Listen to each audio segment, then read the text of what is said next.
All right. So on today's episode, we are talking about Hyatt playing catch up in the non-luxury space, airlines and hotels turning their screens into ad platforms, and Delta saying travel demand is still strong even with higher fuel costs.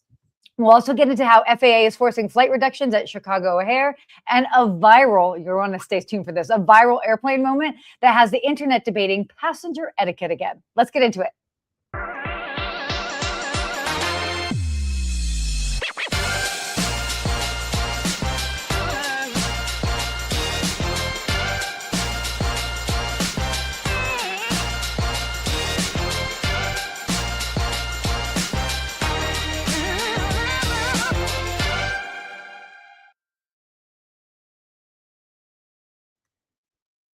Good morning, Sarah.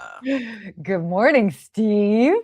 How are Where you today? are you in the world today? You've been traveling all over the globe. I think you were just in Brazil, like going through some falls last I saw. Now, where are you? I was. Now I'm in Orange County in Southern California. I'm here for some work. So Very nice. Well, how was the trip? Tell us. A lot of people have not been to Iguazu Falls, and you had the chance to do it. Really cool. Yes, it was great. By the way, Brazil, amazing country. This was actually my first time to Brazil, and then we actually did a little day trip to Paraguay. So I got to knock off 2 new countries on my list. But, Brazil's amazing. The people, the food, the culture.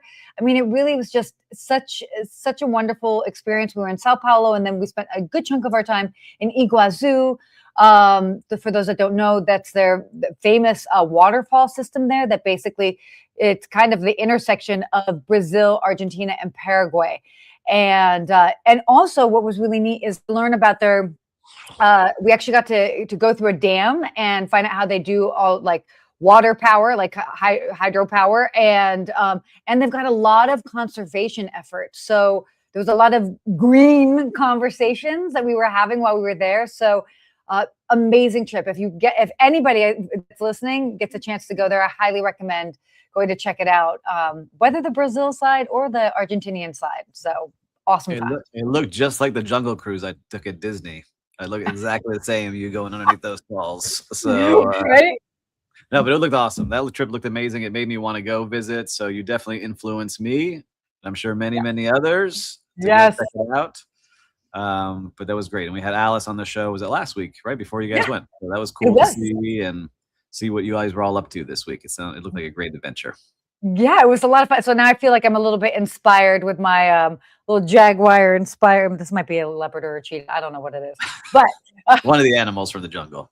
One of them jungle animals. So I figured I'd come have a little bit of that inspiration while I'm back here in the main land.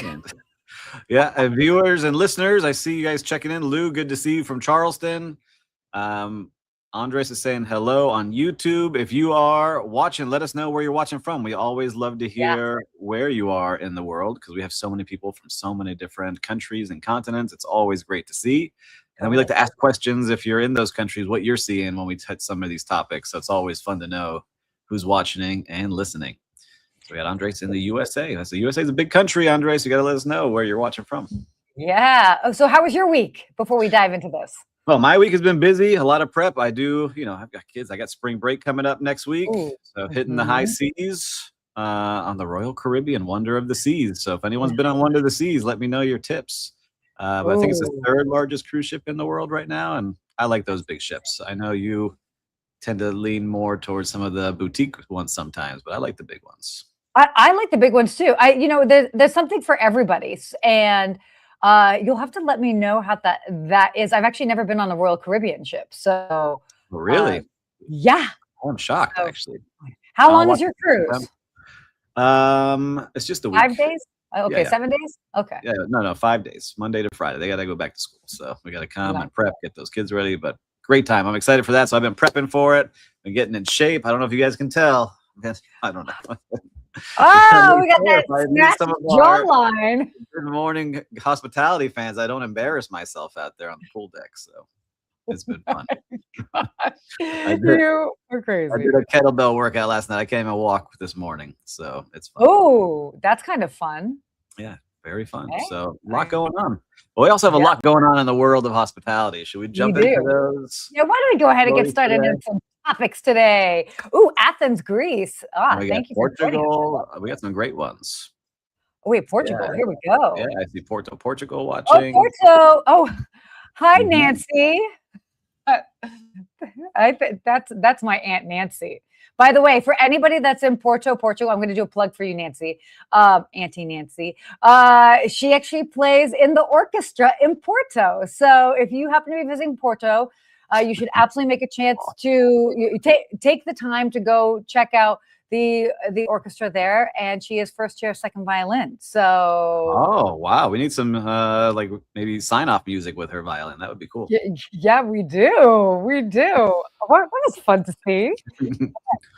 But That'd anyway, be cool. Well, I love seeing everybody watching, especially if you're on YouTube. Give us a shout out, give us a thumbs up, let us know you're here, and we'll get into the show. If you got questions while we're going, let us know. Let us know. Okay, great. So first up here, we are talking about our friends over at Hyatt. Hyatt is sort of playing a catch-up game, so to speak, with non-luxury brands. So for those that might be familiar, they're basically expanding non-luxury and mid-scale brands to grow in smaller markets. This move is really kind of meant to close the gap between competitors like Marriott and Hilton that already dominate that sort of mid-scale space. What was really interesting is that wherever Hyatt tends to be, they tend to have like 14, wherever Hyatt tends to be, they tend to have 4 hotels in that market versus Marriott or Hilton, where they typically have 14. So they have a very different approach to just to their visibility and where they are. But again, they've historically been very focused on luxury and upscale brands. So this is an interesting sort of shift for them.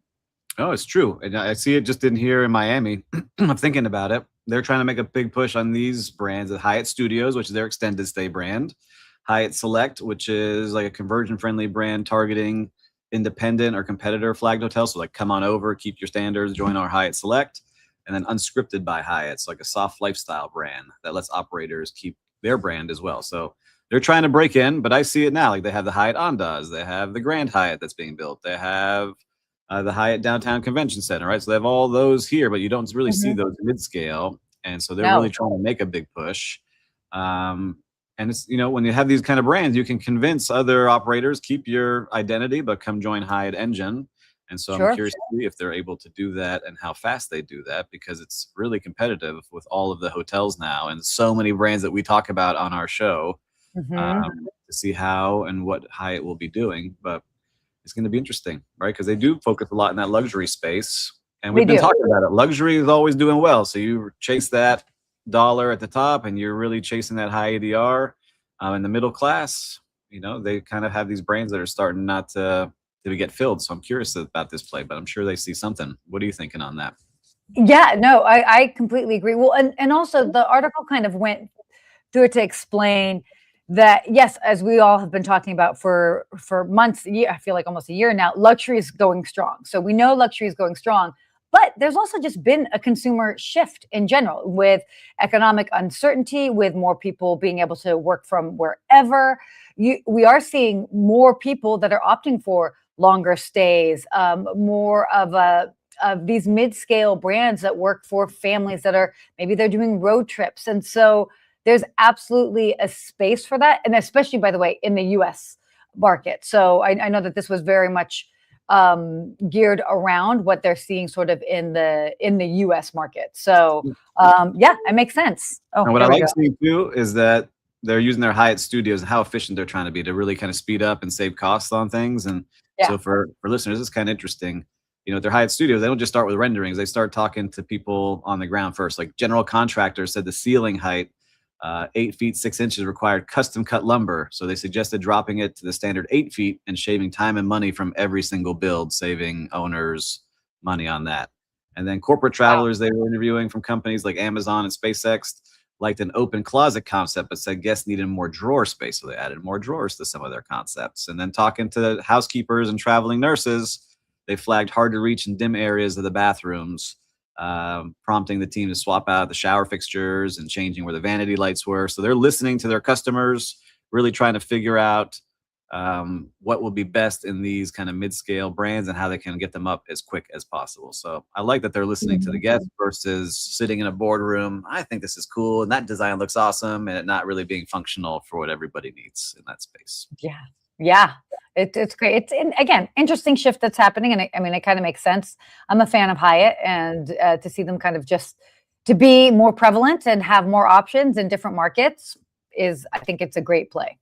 I love it. And we get some new comments here. Lou saying classical YouTube. Yeah, from the opening. Yes. We got Vanessa saying, hello, you are very beautiful. I think that's to me, Sarah. So I'll take that obviously. one. Obviously. And then Paul, good morning from Colorado. Good to see you here, man. You've got that morning glow. You're like a little bit later in the day than I am. Like you probably had a workout. You've been like, I did actually. See, I'm a very different human being when I have a workout before doing the show on a Wednesday morning, Paul. Oh boy, we got to get Paul on here live. You got to see Paul's looking. Yes. He's got a big beard now. It's looking very manly. Oh my gosh, we'll make that happen. All right, why don't we move on here to our next topic? United and Marriott are targeting travelers with ads. So United Airlines and Marriott are expanding advertising networks targeting travelers directly. Now, ads can appear on basically seatback screens, which, by the way, is always great. You've got a captive audience, apps, hotel TVs during trips. And travel companies are really seeing guests as sort of like high value audiences look, they're already traveling, so you're capturing the traveler while they're traveling. It kind of makes sense. No, it's cool to see, right? They were saying just, I guess I'm an airline, I'm flipping through movies quick. I'm wondering how the ads show up while you're sitting there, but the Cayman Islands ran a advertisement program, and it drove 9,000 bookings, and it was directly related to the screens on United. So it's a clear win if you have a captured audience during that time. If you can get that many people to see your island and book something through there with a special offer, that's great. And then we talked about Marriott with the Bonvoy app. They want that to be the app where people start traveling. And so if you're involved anywhere around that space of that hotel and you throw up an ad, you're going to get, what would they say it was, 250 or 300 million people on the app now? You've got basically like the entire US, population looking at the app. You're definitely going to get some conversions. And that's also a great way to get in front of people. So very unique, interesting ways to think about it. So if you're going to pull up your app, I'm curious to see what you see. Okay. So right now, I'm pulling up my app right now, and I happen to be at a Marriott property. And I mean, basically right now they're on this, they're kind of they're talking about points and things that you could get. So it's very much sort of still promoting the actual, let's see if there's anything. Yeah, the app. And experience Asia and Alaska by super yacht. So that's there cool. You go. Yeah. So there's, and then, and I do like this little section here that's destinations to explore. So they've got San Francisco, Philadelphia, Miami. Oh, okay. They know what's up. Chicago, the Maldives. One can go from Chicago to the Maldives, Munich, Punta Cana. So yeah, I mean, very cool. See, people, this is what we call journalism right here. We can do the hard-hitting story. We find out. We actually use the stuff that we talk about here. We do use this stuff. But again, I mean, it's strategic because I don't know. I mean, I just feel people are just continuing to travel more than ever. I'm definitely biased because the individuals that I have immediate access to are the ultra high net worth individuals, and they are not slowing down at all. I mean, I've got some clients that it's every other week. It's been a different destination. So, and then you've got others that are kind of saving up for one big trip, but it really isn't slowing down despite all the chaos that's happening in the world. No, I can just tell you that in our hospitality management group at Tangy, we're raising prices every single day and people keep booking. So yeah, I don't know. It's interesting to see how it works. But totally. I'm curious for you listeners and viewers, if you're live right now, if you have the Marriott Bonvoy app and you log in, what do you see? Do you see any ads? Let us know, yes or no. I would love to see our other on the ground viewers as our reporters today. Yes. So, which, by the way, you brought up an interesting point. Certainly you've been raising rates and people are still booking, which goes into our next topic here. Oh my gosh. Yeah. Did you like that? That was smooth. So Delta CEO says travel demand remains strong. And why is that? Despite rising jet fuel costs. So, I mean, for those, I know we talked about it last week. I've covered it on the Skift Daily Briefing. I mean, basically what we're kind of seeing is jet fuel costs are increasing, and that can increase prices by about 10%, 11%, which can put things into a very different budget. But despite that, people are still, they're still flying. They're still paying. And I think it was the first quarter or this quarter now.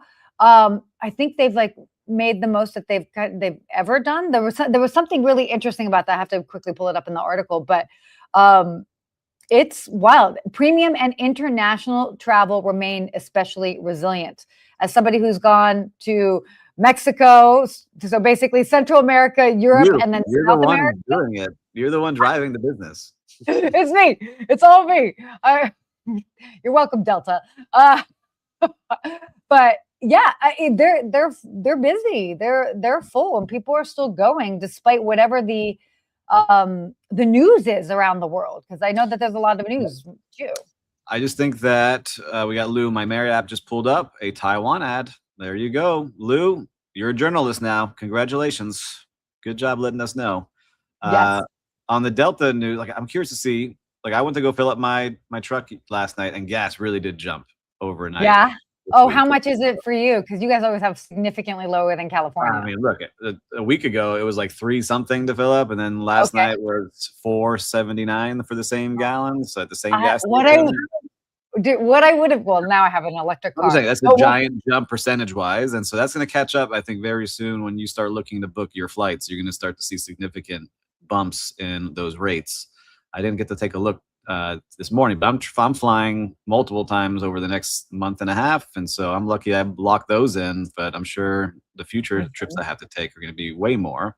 Yeah, and I just started thinking of all of that, but people are still booking, and I'm curious now too. People, I think after the pandemic, people realize like you need to travel, go experience things. I think we talked about this too. People are going that analog kind of world. They want to go travel, whether it's a short flight somewhere, go see a new city, go experience something new. We have influencers like Sarah Dandashy influencing us to go to Brazil. I think it's a lot of those things that kind of mix together where people are like, you know what? I'm going to go fly. I'm going to go live life and make things happen. I know I've been thinking about that a lot lately. Like, all right, let's just start booking things, go on these trips, make these memories happen because you never know when you can. Lou, so yeah. I'm laughing at Will Slickers in the background here because I was about to make some smart comment about being like, this is why I drive electric. But he said, don't worry, they'll catch up. They probably will. That's and Lou saying he put on his journalist hat. You can go on LinkedIn now and put new job journalist. You got it. Mean, yeah. It's I mean, being in Southern California for so long, I mean, we've had between $6.50 and $8 like a lot. Yeah, it's a lot. Gallon for a long time, which is obviously not ideal, but yeah, it adds up. It does. I felt that yesterday for the first time, really feeling I'm like, wow, it's almost double what I usually put in there. So wait, I have to ask. If you remember, and this might show our age. It will. Do you remember how much you were paying for gas for a gallon when you first started driving? I do. And I was living in Atlanta, Georgia. So $1 something, right? That's probably $1 something. Oh, in Atlanta? Well, yeah. I remember it being like 85 cents a gallon. I remember, yeah. Everything was cheap back in our day. Oh my gosh. That makes me sound so much older than you. You are. No, I'm not. I'm a week younger. Anyway. We lived before the internet existed.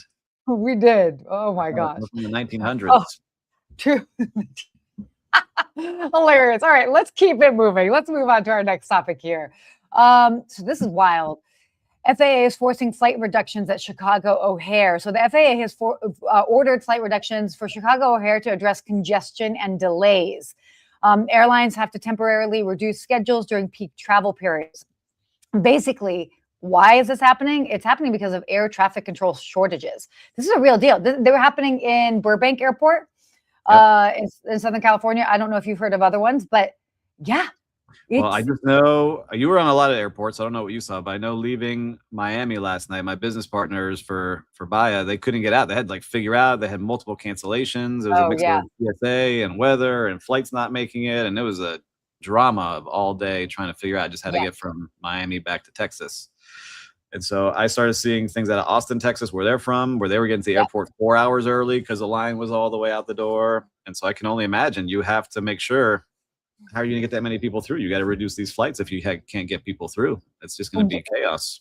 And it's so weird because I've flown through multiple airports. I have Delta, and with Delta, they have something that's called touchless ID. So it's still part of pre-check, but I can just go through. I don't have to pull out an ID. They literally take a picture of me, and then they're like, welcome me through. I don't know what United has. American has a version of it. Mm-hmm. And so what the word on the street has been is that for the airlines that have that, you can get through very quickly. But when I did come back from Brazil, Sao Paulo to Atlanta, had to kind of go back through security, and there was none of that. And that line, I think we waited 25 minutes to get back in. And again, that was a night that there were a bunch of delays. So we had some breathing room, but yeah, right now it's wild how long it's taking. Let's go, senators and congressmen. Let's make something happen here. You're affecting the real world. Let's get these budgets passed. No, we don't talk politics here, but just get it together. And then we got David Turk asking, I got this. Don't worry. I'm taking Royal Caribbean cruise. Guess who's coming with? My brother. Are cruise ports affected by this as well? They are not, but just get there early because Port of Miami is crazy right now because we have all the mega ships here during spring break. So you're going to have thousands of people getting to the port that day. So even though your check-in time is at, let's say, 2:30 p.m., try to get there at least an hour earlier because it's going to take a long time to get in. It's interesting. There's a lot going on at the different ports, or just not even ports, but just like ports of entry is what I should say, points of entry. And yeah, you just have to build in that extra time. It's kind of crazy. I see Lou saying he never travels same day, always a day in advance, which, if you can afford the cost, great. And sometimes, it's, you have to fly in as an emergency to get there. So let's see.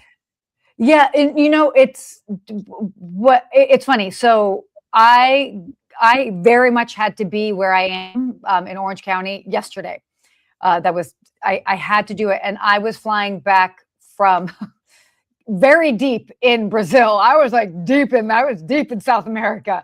And I had to go from Iguazu to Sao Paulo to Atlanta, then to Las Vegas, where I had to turn around and then come to Orange County, fly the next day. And that made me nervous. Because there wasn't much wiggle room. And then of course, the day before it's there's a crazy storm system. Mm-hmm. And they can't, we had flights that were 2.5 hours delayed. Ultimately for me, I wasn't that much. I landed maybe 30 minutes later than the original time, but basically my flight was so delayed and the flight before it was so delayed, I put myself on the earlier flight because I still could make it because the earlier flight ended up leaving when my original flight was leaving. So, but again, that's tie all this together with the red strings. Where totally, but I will say this: I got that notification while I was on the flight from Sao Paulo to Atlanta. Opened up my app, rebooked myself on the flight. Boom, boom, boom! Before I even got off of it. So. If I cannot stress enough to people when, first of all, two things. A, choose an airline and stick with it. Be loyal because that will come and help you in times like these. I know I say this a lot, but it has changed the way that I fly entirely. Secondly, if they make sure that your stuff is on an app, because most of the apps, at least within the United States, are pretty user-friendly. And if you can rebook yourself while you're on the flight before you hit the ground, you're beating a good number of the people that are on that flight that are going to then touch down and be like, oh, I need to rebook. And that's when they call or go to a desk or whatever. So I feel so strongly about it because I've saved myself so many times and I'm already rebooked before I even get off the plane. So so you have so many reps doing this, right? I haven't thought about that. I probably would have got to landed. All right, I got to figure it out. Let me sit down, open my app, figure this out. Yeah. Rebooked. It was crazy. So speaking of planes, trains, and no, only planes. Let's get to our unhinged travel story of the week. This is wild, and we have to get your thoughts on this. But why don't we go ahead and show the video? Let's cue the video. Let's see if we can show the video. All right. Let's see. Check this out. I haven't seen this yet. What are we watching? Oh, you'll see. 11-hour flight, but 5K run on the plane? Oh, yeah. What is this character doing? This guy did 5Ks of movement. I don't believe it. Robert says, what? 60 minutes in the bathroom? 16 minutes? No, 60, wait, dude. 60 minutes on his Strava app. All right, so. Oh my God. I don't know how I feel about this. He's doing 5K on our episode right now.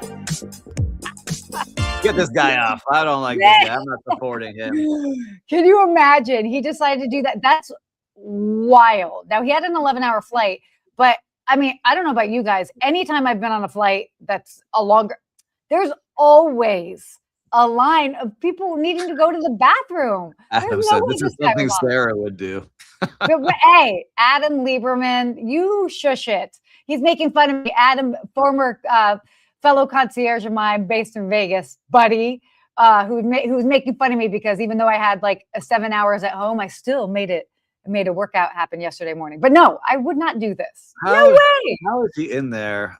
Maybe it was when everyone's sleeping, maybe, but there's a lot of people that got to make a pee-pee and they got to knock on the door and say, what's going on in there, man? You okay? A lot of people got to make a pee-pee. That's wild to me. I mean, I just think of like, I've just been on multiple long haul flights that are 9 hours, 10 hours, almost 11 hours. There's no way that I could have been up for that long and doing that without completely disrupting. What are the flight attendants doing? This is crazy. I think that's what my brain goes to is if I was like, for that airline, it's like, who was on that flight? Who was the staff? Who didn't go check what was going on? What was going on? We need to retrain. You know, these things are out of control. That's where my operator brain goes to. Well, Will brought up in the background. How did he not make a lot of noise? Listen, I'm sure a lot of stuff goes on in those bathrooms, but for an hour doing a 5K, that's pretty wild. You know, good for him to his commitment. He got his clout. I'm curious what the comments said on there. I'm sure it was very mixed. It's crazy, which, by the way, I think this is a good reminder as far as just airplane etiquette. There was another article that we were possibly going to share where this woman totally freaks out because somebody else reclined her seat. Let's do this. Let's talk about this one now, too. We're doing the airline show today. Yeah. All right. So let's just, I want to be curious, Sarah. So you're on an airplane. You're in coach. Do you recline your chair or do you not recline your chair? What do you do? Of course I recline my chair. Yeah. The person in front of me. Yeah, of course. And I mean, look, at the end of the day, that's how they're designed. And most likely the person in front of me recline. Normally it ends up being a domino effect, right? Because the person in front of you reclines. If you're still sitting straight up, that would deeply reduces it. So then you just recline and then you're like, okay, not so bad. Yeah, I'd say the chair reclines. You can recline, but I also know it's getting tighter and tighter back there. I always feel a little bit bad when I do it. See, Lou's not recliner. He's a non-recliner. I'm curious about everyone else watching on YouTube, LinkedIn, on all of our streaming platforms. Are you a recliner or a non-recliner? 100%. You can recline anywhere. The key is how you recline. So don't go boom. You know what I mean? Because that's the thing. It's like if they have a hot coffee or water or something like that, that can be obviously very challenging, you know, or like you could cause something to spill. That's not great. So I always try to be mindful. I actually try to do it before there's any sort of service so that most likely they won't have any open containers right behind me. So they're less likely to spill on themselves. And then I go slowly. Yeah, it depends. I see Kat saying depends on how long the flight is. I hear you too, but even then, like it's overnight flights, guys. Come on. Well, overnight. I'm saying if you were flying over here to Miami, 3 hour, 5 hour, whatever your flight time is now, you're reclining, right? Yeah. All right. But a short flight. Sure. I'm Las definitely Vegas, LA. For sure. All right.